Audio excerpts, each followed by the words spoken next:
Hello, everybody, and welcome to the Bet Right Sports Betting Podcast presented by the Six Pack Coverage Media Network. It's your host, Jeff Farrell, here with my co-host, Andrew Tanzi.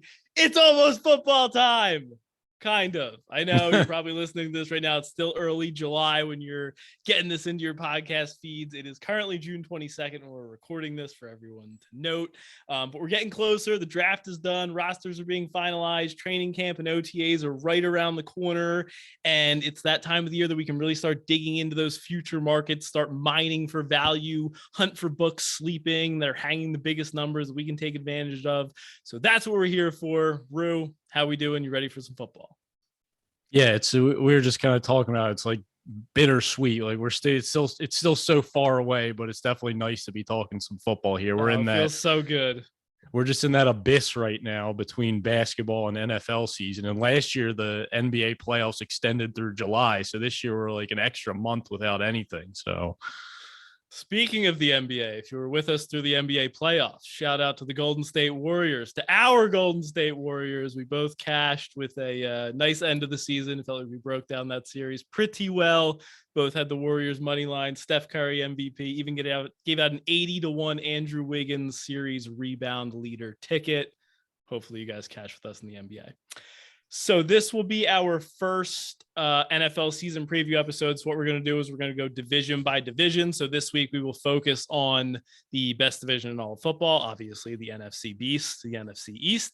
And we're going to give out all our futures bets for that division. We'll go down, kind of break down each team in the division. And then once we get through all 8 divisions, we'll probably wrap it up with a special podcast episode dedicated to the award markets and season-long player props, and then that should coincide nicely with the start of the season. So we'll try and time it out so everything flows nicely into the beginning of September, and then we're right into week 1, back into the daily swing of things. So overall, so before we get into the NFC East, I wanted to talk about like futures betting overall, like how we go about it, what our philosophy is, and like what the kind of like our approach is in general. So I had a couple tips here. Rue, did you have anything off the top that you look for in betting futures? So I kind of approach it almost similar to how I approach the NFL on a week by week basis. And I'm looking for those, and you'll hear us talk about it all the time throughout the season, the buy low spots. It is the way a team performed last year. Like, for example, the Baltimore Ravens, who were just decimated by injuries the entire year. Is there now value on them because they had a bad season because of injuries? And then another thing that I'm huge on week to week is regression. With one team like the Minnesota Vikings lose a lot of 1-point games, fluky type, one score games that maybe they're due for some regression this year. So that's kind of how I look at it. It's really just the same. I'm looking for value. I'm looking for those buy low, sell high, looking for those regression spots. So that's kind of how I approach each division. Yeah. So a couple of things I wrote down, just note in your betting futures. I think the first step is you really want to evaluate your bankroll. Depending on how much money you have in your betting accounts and available to bet, it's going to depend on how aggressively you're into the futures markets. If you only have a couple $100 and that's kind of your bankroll for the entire year, it probably doesn't make sense to bet 20 different NFL win totals because you're going to run out of money because you don't get paid out for 6 or 7 months. So I think, evaluating your bankroll and seeing how much you have available is going to dictate part of it. I kind of look at it as more of like an investment. Like some people get real caught up in like betting something in July that you're not going to get paid out until January. And like, I get that. But for me, I just kind of look at it like if you're going to invest money into the stock market and hope to earn like 4% over a 6-month time frame, like I'd rather just put that money to work in the NFL futures market, something that I study and know really well. And I can kind of look at it like a stock investment, almost like that. And I'll collect my money in 6 or 7 months. And instead of making 4%, like last year, I made like 25%. So hopefully I can do that again. So that's kind of one way that I look at it. Some people get a little bit too caught up in like the time frame that the money's being held. It's kind of the same as investing in the stock market. It's not really anything that most people haven't already done.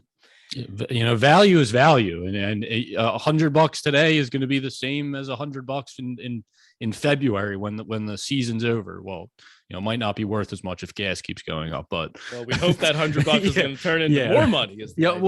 I'm saying like if you win $100 today, you're saying an investment. A lot of people look at betting on a daily thing, like they want to win now, but that you could win $100 today, but you can also invest in something and win $100 down the line. So if you find value on something, don't don't be deterred away from it just because you're not going to get paid out until February or whatever the bet is. Yes, that brings me perfectly into my next point, talking about value. CLV is king. You'll hear us joke on this podcast about, we're taking our 3 points of CLV straight to the bank on our bet that lost by 30 points. Of course it happens, but your goal in betting into an efficient market like the NFL futures market is to get closing line value. That's especially true for futures bets. Like, for example, I already bet a week 1 game, and the only reason I would bet a week 1 game in July or June is if I think I'm going to get closing line value. So I took the Patriots at +3 and took the money line at plus 140 at the Dolphins in week 1. I don't think it's some massive advantage or some stone cold lock, but I think it's going to close Dolphins -2 and the Patriots money line is going to be around plus 120. So I locked it in now, what I believe is going to be a better price available in the market on September 11th when the game is played. I'm not condoning week 1 bets yet. But if it follows this process, if you think you can beat the market.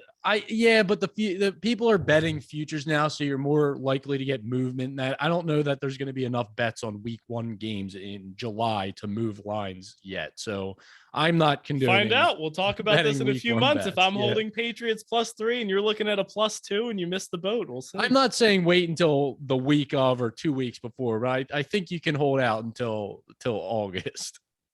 Maybe not.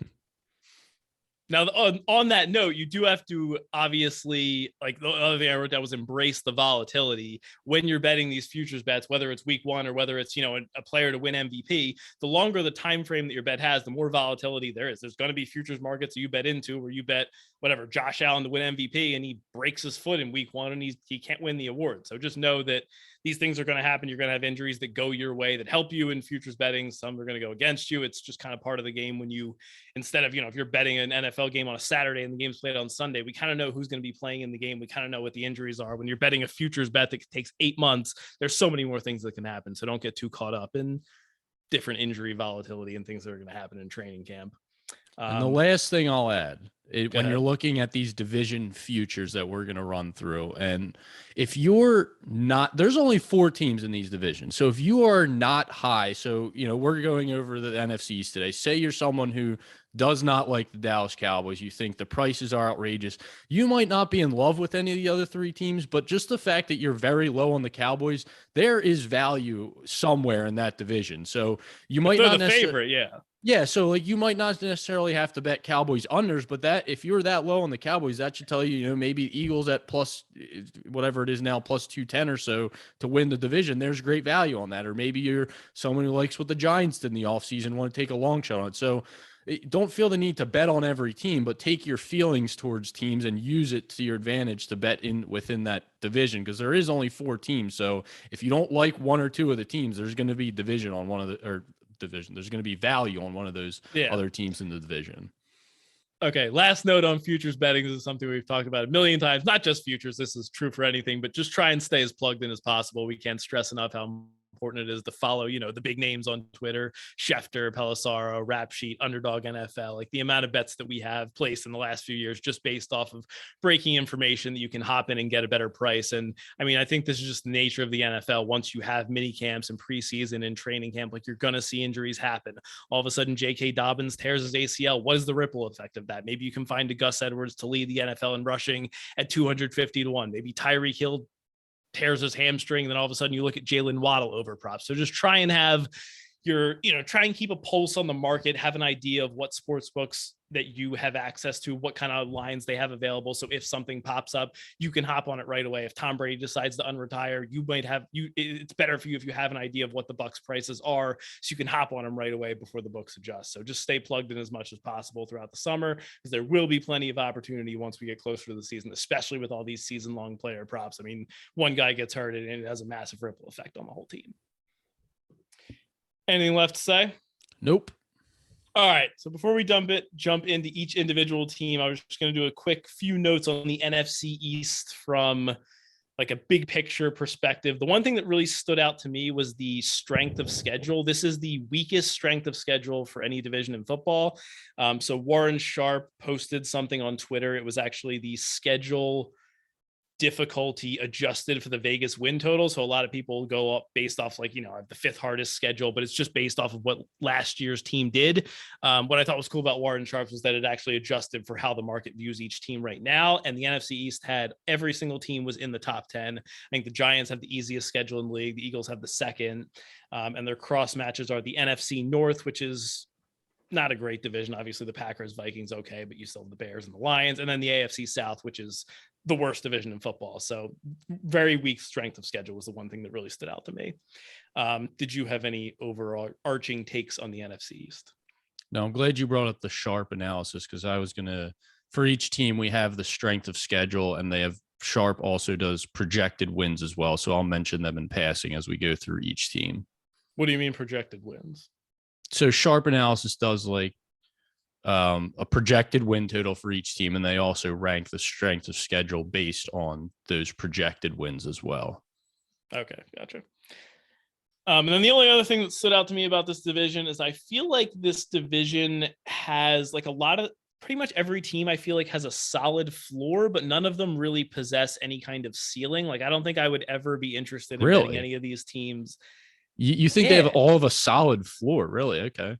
Like I have a hard time kind of, I mean, I guess you could see some disaster potential with the Commanders, but like I kind of feel like they're all pretty decent rosters. I would be surprised if any of them won less than 6 games. And I'd be shocked if any of them, like I would never bet any of these teams to win the NFC. Like, I don't think you want to be holding a playoff ticket on any of these teams. I don't think they could achieve great outcomes, but I feel like they're all pretty stable. They're going to have success in the regular season. And I would be looking at regular season win totals rather than like betting any of them to win the Super Bowl or anything like that. Yeah, that I agree with. I think they all have very capped ceilings. I think the Cowboys were the only team you could have seen taking that next step, and they really didn't do enough in the offseason, I think, to take them to that next level. They kind of took a step backwards. Exactly. So I definitely agree with that. Yeah, I think part of it's, I mean, the quarterback play, like Jalen Hurts, Daniel Jones, and Carson Wentz. I mean, those are 3 of the bottom half of the league quarterbacks. So, I mean, it's hard to achieve high outcomes, and regardless of how good your team is, if your quarterback is the 19th best quarterback in the league. So, yeah. All right, anything left to say before we dive into the presumptive leader of the NFC East, the Dallas Cowboys? Nope. Let's get into it.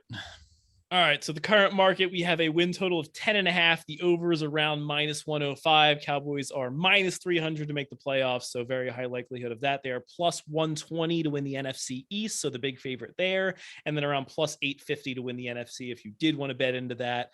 Some of the notable offseason moves for the Cowboys, they added linebacker Dante Fowler and wide receiver James Washington. They also drafted a tackle, a defensive end, Sam Williams, in the second round, and then Jalen Tolbert, a wide receiver out of South Alabama, in the third round.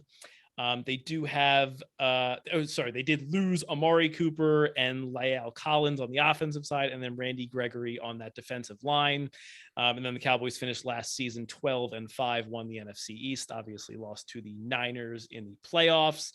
What are your thoughts overall on the Cowboys heading into 2022? Higher or lower on them than you were last year? Still the most talented team in football? What are you thinking? So right off the bat, we have Cowboys 10th easiest schedule, 10.5 projected wins. Their win totals right at that 10.5. Yes. I would lean the under on the Cowboys. I think the big thing that, like, so you look at 2020, this team had, I believe, the worst ranked defense in the entire NFL. Last year, the defense seemingly did a 180 and was one of the best units in the league. Well, not so much, because it was based on just ridiculous turnovers. I mean, tops in the league, a 1.9 per game. Trayvon Diggs had 25 pick sixes. And to me, that's just not sustainable. And if you look at any other defensive statistic from that team, they were league average or below league average. They struggled against the run.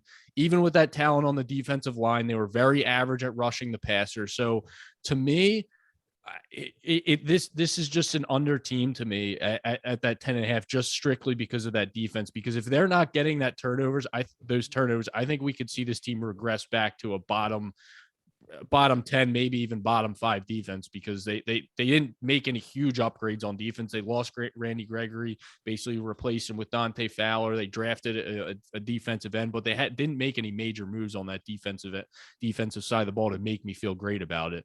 Flip over to the offensive side. They should have a pretty decent offensive line with a mix of some veterans and young guys on there.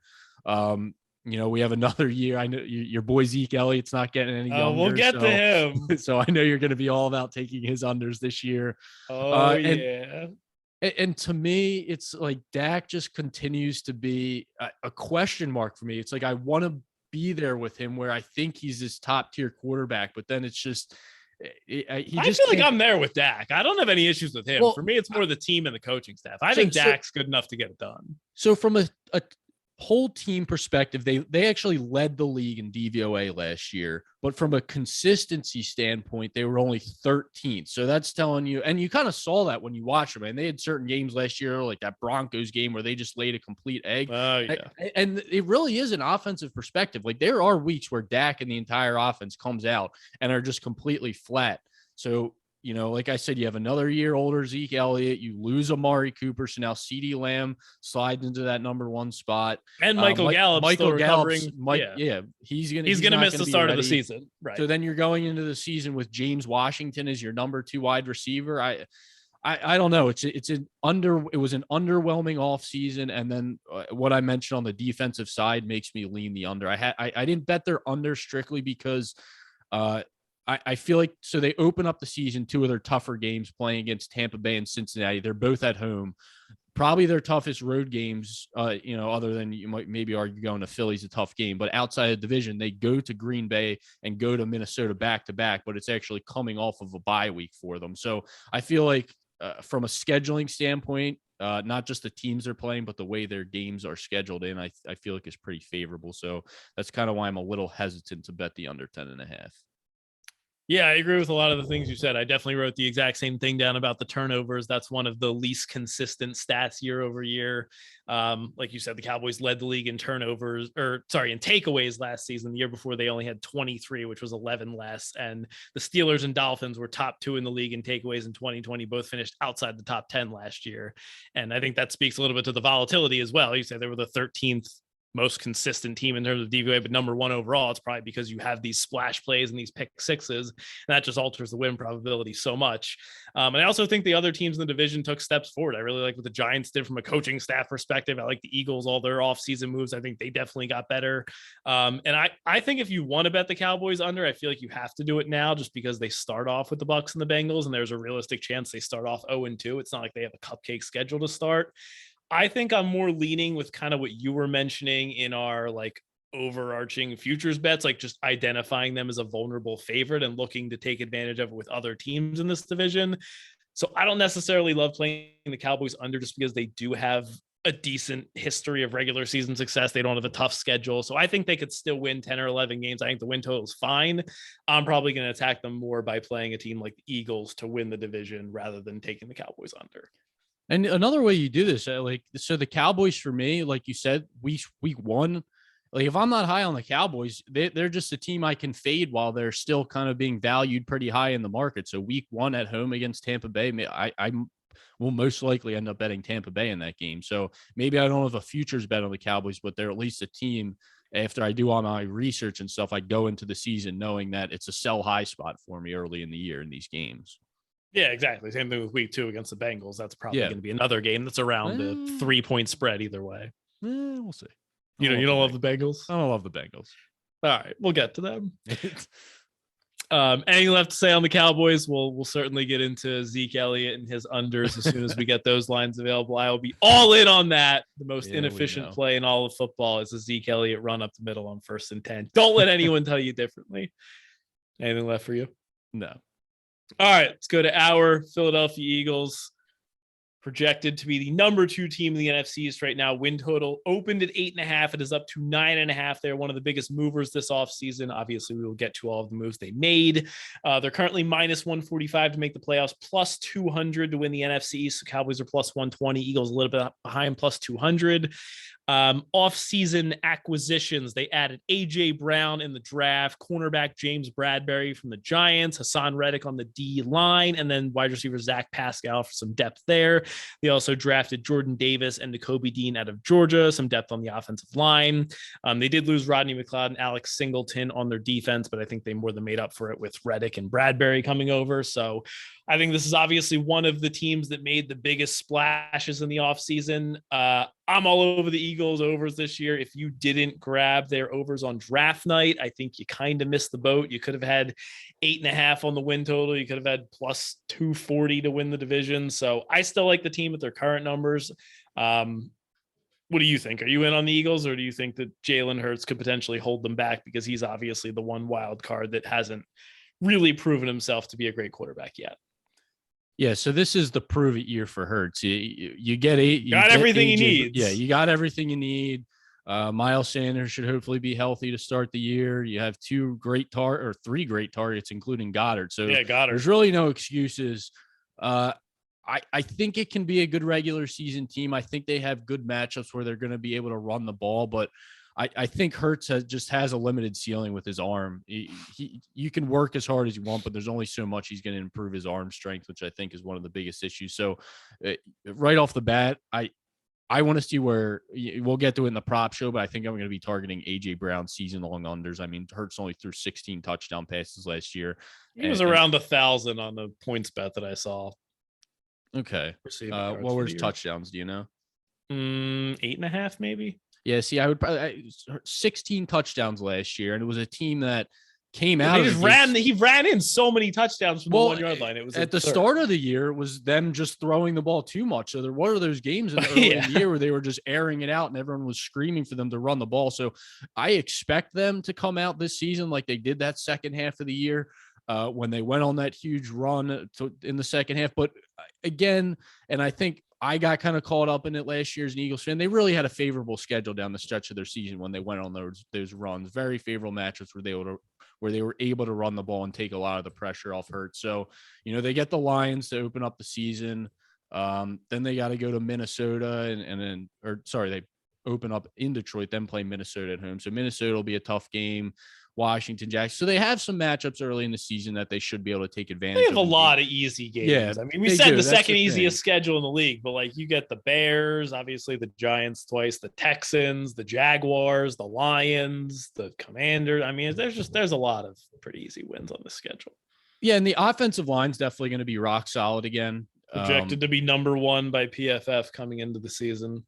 Yeah, we know we love our guys at PFF, but I mean, I think I could back them up on this one. I'll yeah, save but the question is, teams coming into this season are at least me, if I'm coaching against the Eagles, I'm stacking the box and saying Jalen Hurts beat us throwing I think he the ball. Can. I think he has enough weapons. Like last year, I feel like if you did that, you just put your best corner on Devontae Smith, and I don't think they had enough there. With A.J. Brown now, I feel like, I mean, you could throw a slant pass to A.J. Brown if he's in single coverage. Like that's bad news for your defense. Yeah, and we'll see. Breaks the tackle and he's gone. So it's basically how the Bucs approached it in the playoffs, and it worked for them for sure. Terrible. So yeah. So I think I'm going to be betting a lot of unders, like game unders on this team, because I do like their defense a lot.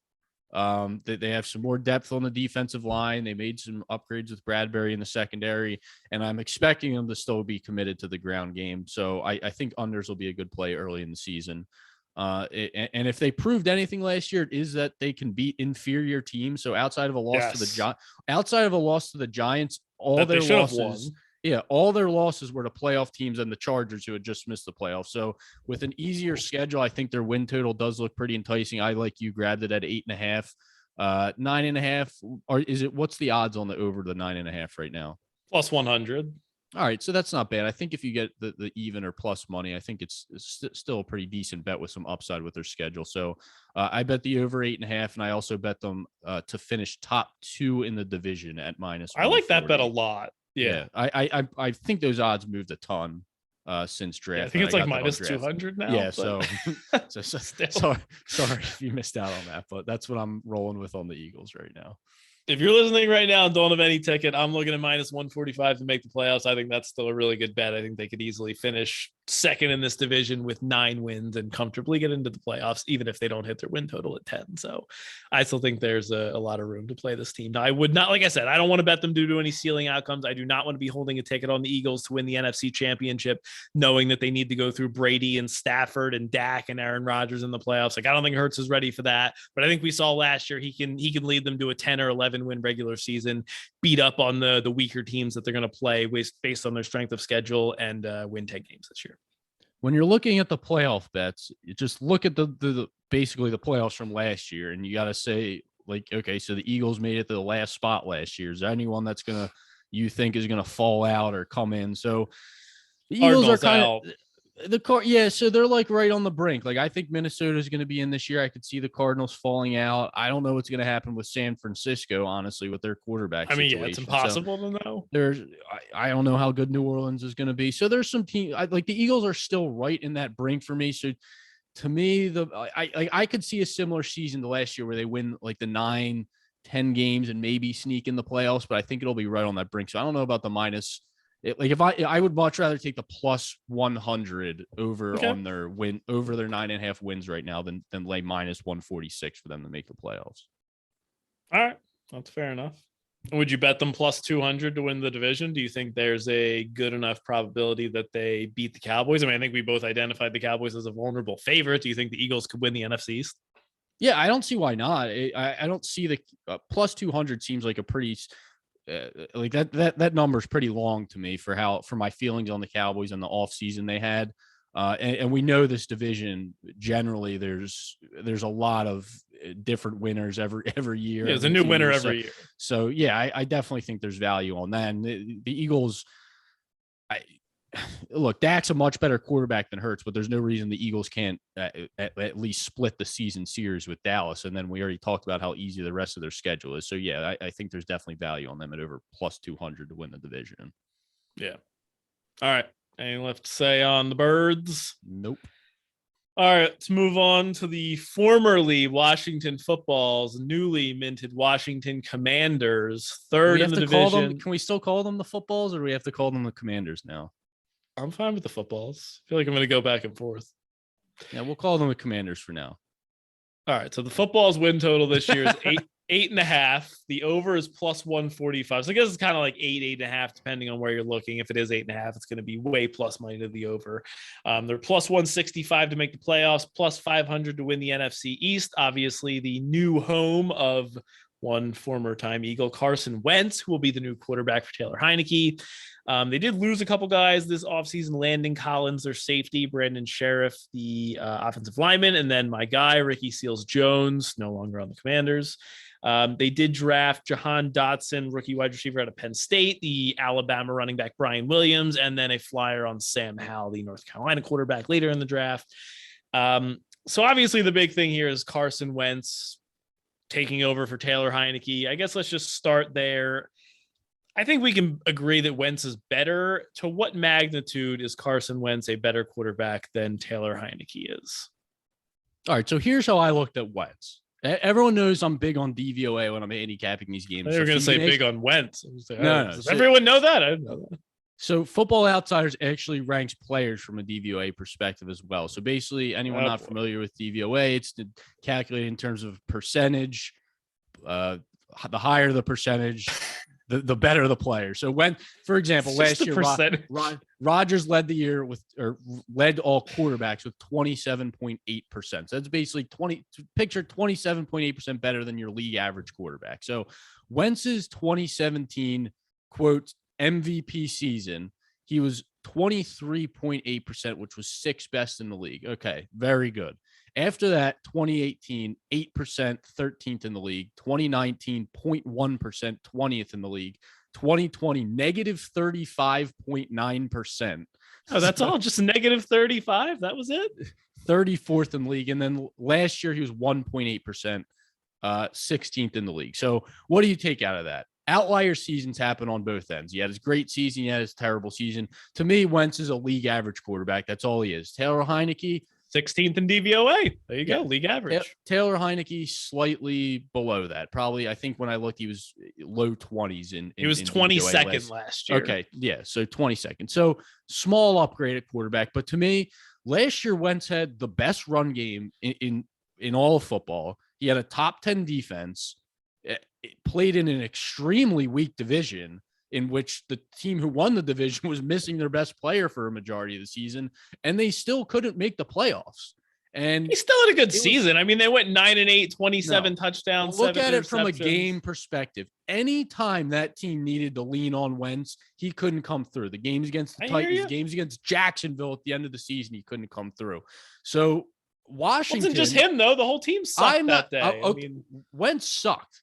When the whole team did, though. All I picture him is throwing that left-handed interception from the end zone in that Titans game. But now he's coming to a team with a defense that was supposed to be great last year. They drastically underperformed. They were bottom 5 in DVOA. The run game isn't near what it was in Indianapolis. This Washington team's going to need to rely on Wentz a lot more than Indianapolis was. So to me, one of my favorite bets of the offseason so far that I've dug into is Washington to miss the playoffs at -165. I laid the juice for that. It was at -200 or worse at every other book. So to me, there was a ton of value on that. And you just look in the division. The Giants improved in the offseason. The Eagles improved in the offseason. Dallas, maybe not so much, but they're still a far superior team.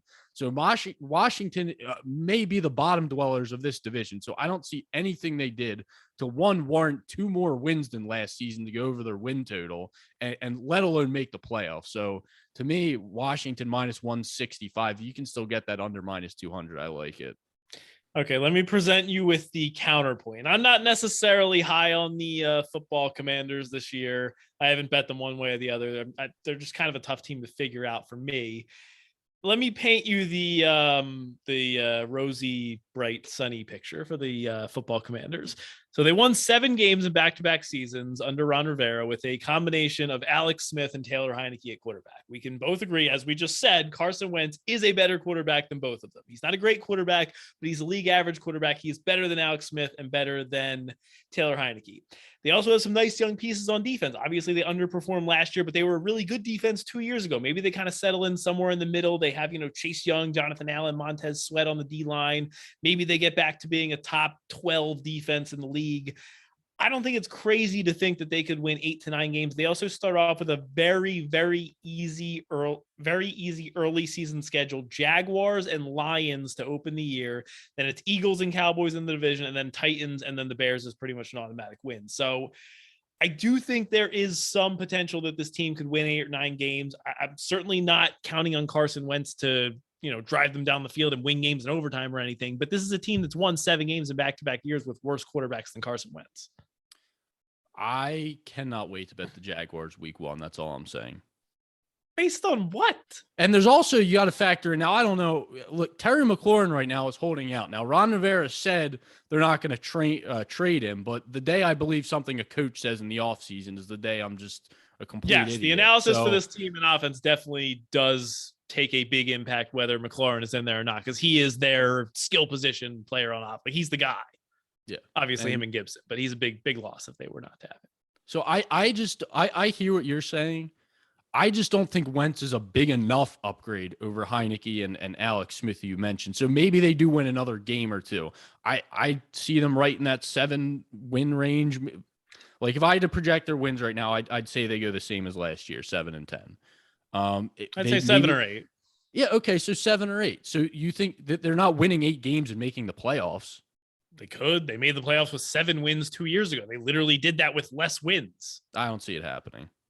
Like, I'll take if you're okay. All right. So let me tell you something. Did it with less wins. All right. Okay. Let me ask you something. If I told you right now, if I said to you, Washington's going to win 8 games, would you not bet them at -165 to miss the playoffs? No, I think 8 wins could get in the NFC. Come on. I would guess that Get me the times how many times a team won 8 or less games and made the playoffs. This playoff format is like 3 years old. I mean, how much data are we having here? There's no way. You cannot tell me you wouldn't take. I'm not saying it's impossible. I'm just saying you you're full of crap if you're telling me you wouldn't lay minus 165 for a team to win 8 games and miss the playoffs. Yeah, there's probably like a 35-40% chance they make it with 8 wins. I mean, the NFC is bad this year. Like what cross division, what cross conference matchups are the NFC winning against the AFC? Like, they're gonna lose every one. You just said they're losing to the Jaguars, and if the Jaguars are beating NFC teams, no NFC teams beating anyone. Yeah, so if Washington comes out and loses to Jacksonville week 1, my God, minus 165 is looking a hell of a lot better. If they're gonna win 8 games anyway. Wentz just lost to them with a better team to end the season.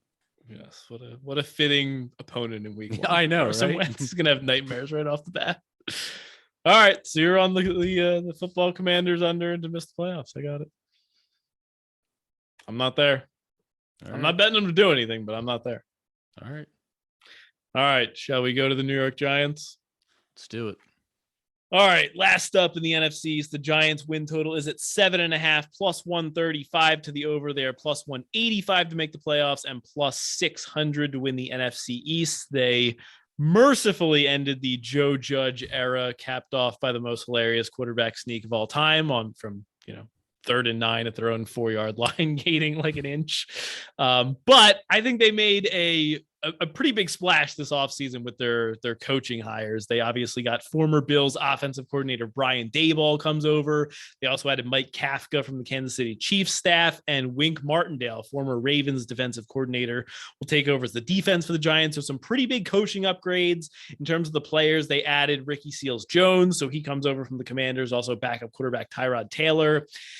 They did lose a decent amount of starters: James Bradbury, Logan Ryan, and Jabril Peppers, all in the defensive secondary, and then tight end Evan Ingram. I guess kind of swap him out with Ricky Seals-Jones, so not a big difference there. And then in the draft, obviously 2 picks in the top 10: Kayvon Thibodeau from the defensive end from Oregon, Evan Neal on the offensive line, and they did get Wan'Dale Robinson, a wide receiver from Kentucky, later in the draft.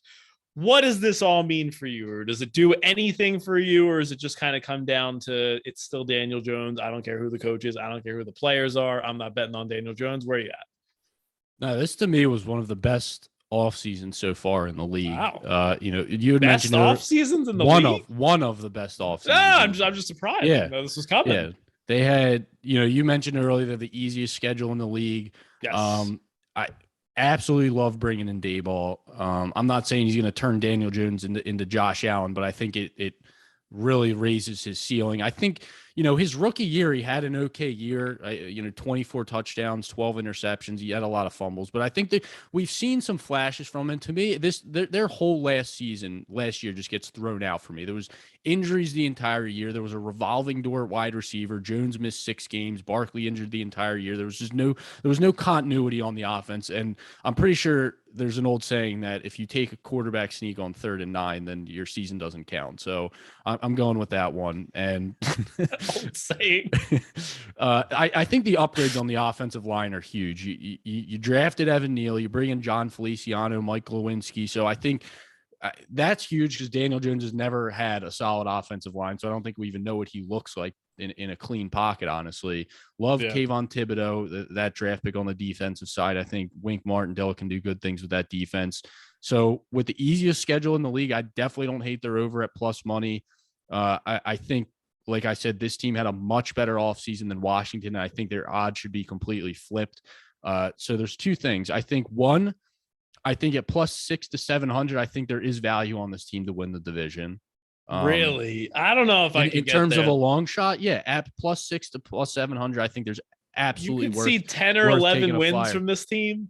I think you could get from a long shot perspective at plus to 600 to 700. I don't see any reason that's not worth a small play. I'm not saying go a full unit on it, but from a value perspective, I think it's worth it.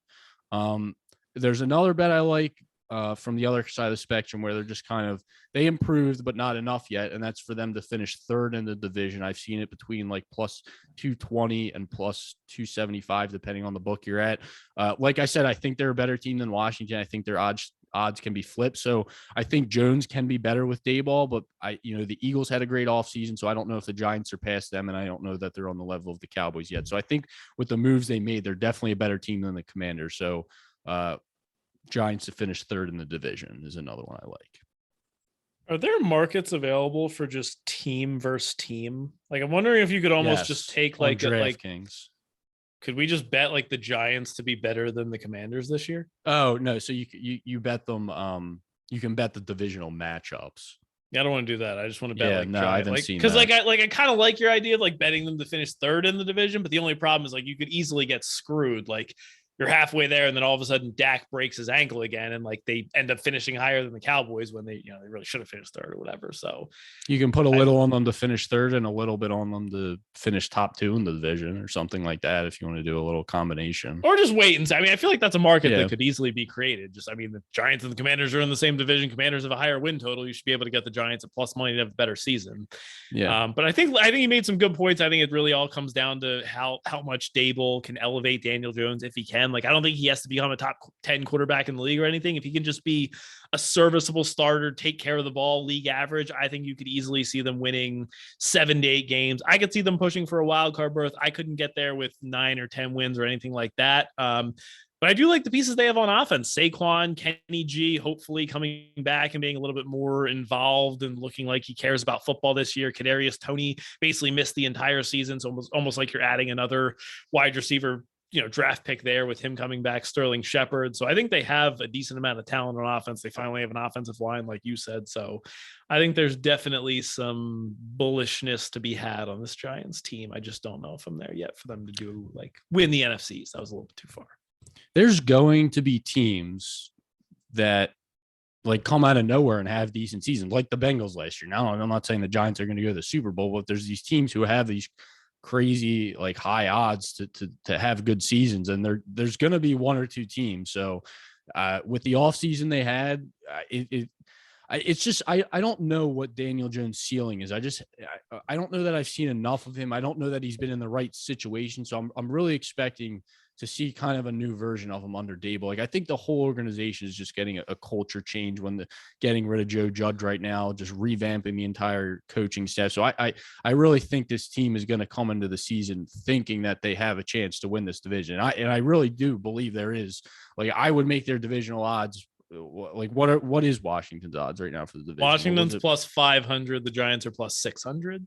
Yeah, so I was going to say plus 450 to plus 500 is where I would probably make the Giants to win the division. So, yeah, I think that's fair. Yeah, I'm kind of higher in them than the Commanders as well.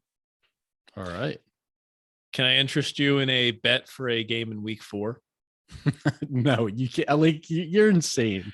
You know how much can change from Week 1 to Week 4. I hope you get the worst closing on value on me. In the account right now, week number 4 on DraftKings, we have the New York Football Giants minus 2.5 and minus 135 on the money line at home against the Chicago Bears. You're insane. This game being played at MetLife Stadium basically suggests that there's no difference between the Bears and the Giants. I disagree with that. I think it closes Giants minus 3.5, maybe even minus 4 if they get off to a hot start. And I'm going to take my closing line value straight to the bank. I'm looking at the Bears' schedule to open up the year. Who do they play? Okay, they play 49ers, Packers, Texans. So they'll get a nice win at the Texans, and then they'll get stomped by the Giants. And then the Giants play Tennessee, Carolina, Dallas. So, I mean, yeah, it could definitely be in a spot where it moves, but there's no way that game is under a field goal when we get there's no chance. Way the Bears too much are not better than the Giants. If nothing changes, if no one gets injured, we talked embracing volatility. This is the point. Injuries are going to happen. Embracing volatility in futures bets, not in a Week 4. This is a futures bet. It's a game in the future. No, that's not a futures bet. That is a futures bet. No. You're just going to be mad. I'm writing all these down. So when we get to the week, we're going to remember this conversation. That's fine. And for every victory lap you have, there'll be one where I get to take a victory lap too. We'll see. All right. Do you have anything left to say on these teams? I did have a few player props or player award market bets I don't want to give out for this division, but anything left from you before we move on? Go for it. All right. First off, where are we going to go? Other than my guy, Tony Pollard, to lead the NFL in rushing yards, 125 to 1 on Caesars. I don't have access to Caesars. 100 to 1 on PointsBet is what I got. I will say it till I'm blue in the face. He's the best running back on his own team. He averaged 5.5 yards per carry last season, which tied for second in the NFL with Nick Chubb and Jonathan Taylor. Zeke Elliott is 27 years old, and he is an injury away from getting a rocket ship boost straight to the moon. Tony Pollard to lead the NFL in rushing, just in case Zeke Elliott gets hurt or if the Cowboys finally realize that he's just not good at football anymore. Yeah. I mean, 100. I mean, look, I'm 100 to 1, you know. Well, that's what I'm saying. Like, I'm never going to crap on someone for taking 100 to 1 bet and throwing $10. Except when I bet Eric Weddle to win Super Bowl MVP. Well, yes, that was almost absurd. Wins it at 400 to 1. Almost wins it. Give me a break. He made a tackle here and there. You saw it. Yeah, I think he was second, right behind Cup. You're right. Yeah. I don't know. I think you're going to lose. We know the Cowboys are going to be handing the ball to Elliott, regardless of if he's being productive or not. Like, it's just the way. No, but it's also based on his age. Like, we know that running backs that have this kind of tread on their tires don't hold up. So, like, even if he gets hurt in like week 4 or 5, like, you have an outside shot at this. Yeah, maybe. I don't. But I think betting it, you have to know you're going to lose a good portion of the season where he's splitting or probably getting less carries than Elliott. Yeah. I don't know. It's risky. Yeah, I mean, well, again, like I'm never gonna shoot someone's logic down for 100. Yeah, it's to 1 the odds. Look, if it was 50 to 1, I wouldn't even bother putting in. But give me 125 to 1. I think it's worth something. Yeah. All right. Last one I wanted to talk about was the defensive rookie of the year. I have 2 bets on this one. First, I'll just start off with a little bit of backstory history on the award. So traditionally, when we were growing up watching football, like the early 2000s, this award almost always went to linebackers: Brian Urlacher, Jonathan Vilma, Sean Merriman, Patrick Willis, so on and so on. Around 2010, the last 10 to 15 years, this has kind of shifted away from linebackers, kind of with the evolution of the NFL, the passing game becoming more important, kind of the devaluing of the linebacker position. What you're really looking for is pass rushers. 8 of the last 12 winners of this award in the last 3 years in a row have all been pass rushers. So Micah Parsons, Chase Young, and Nick Bosa the last 3 years. Before that, you had Darius Leonard, Marshawn Lattimore, and then Joey Bosa. So you're really looking for guys in this market that have a potential to 10 plus sacks. Ideally, if they're on a decent defense and can, be on a decent team, it helps you, but it's not necessarily like required like it would be in an MVP where you need your team to win a lot of games. So I feel like there's a lot of guys in this market that you just kind of cross off the board. So Aiden Hutchinson and Kayvon Thibodeau are at the top of the board around plus 550, plus 600. Obviously very deserving candidates, but right after them, you have Quay Walker, Devin Lloyd, Nakobe Dean, all linebackers. Then you have Hamilton, Stingley, Sauce, McDuffie, all these cornerbacks.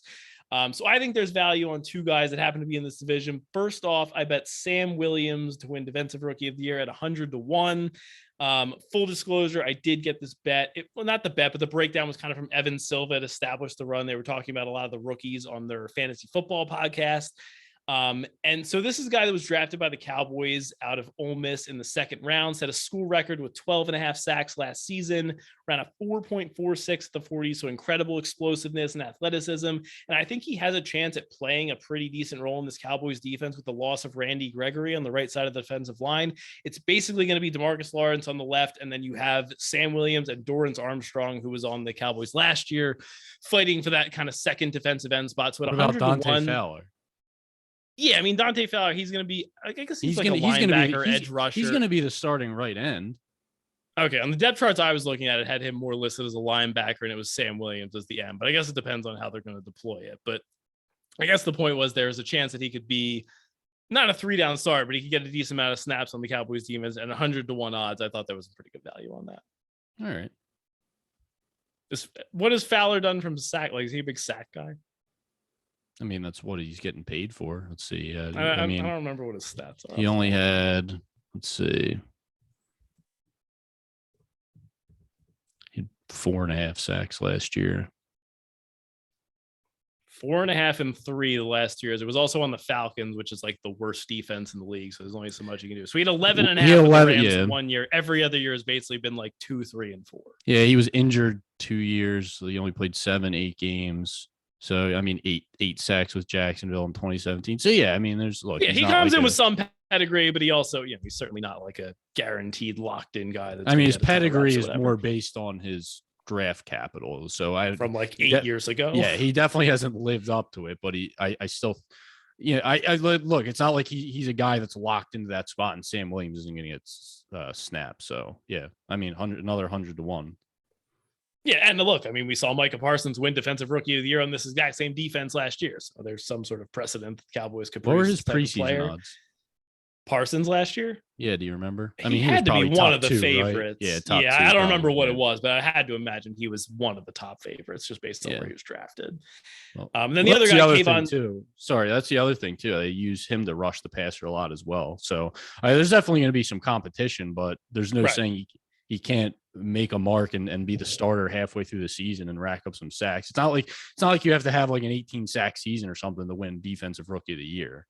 No, I mean, if you can get close to 10, I mean, it depends on what the other competition does. Yeah, like if Aiden Hutchinson has 15 sacks, you're kind of done. But yeah, if you can get to double digits or close to it, maybe force a couple fumbles, make some big plays, you'd definitely be live.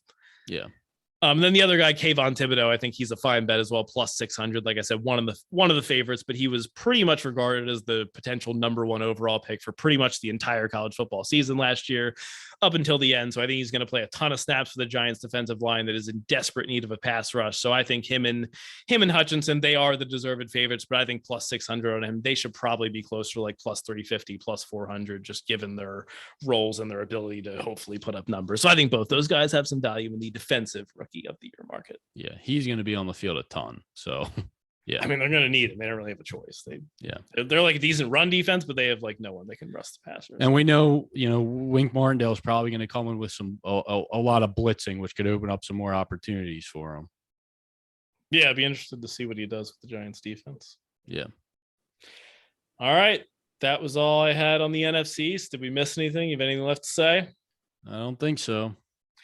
All right. I think we'll be back next time with probably the NFC North. We don't have an official order that we're going in here, but we're going to try and avoid some of the divisions that have big question marks, like the NFC South or obviously the AFC North with Deshaun Watson. Who the heck knows what's going on with that. So anyway, we will be back next week with another division breakdown. Follow us on Twitter at BetRightPod. The DMs are always open. Leave us a 5-star review on Apple Podcasts. Smash the like button on YouTube. The link to the YouTube video will be in the description of this podcast. From Jeff and Rue, we are the Bet Right Sports Betting Podcast, because every time you bet with us, you bet right.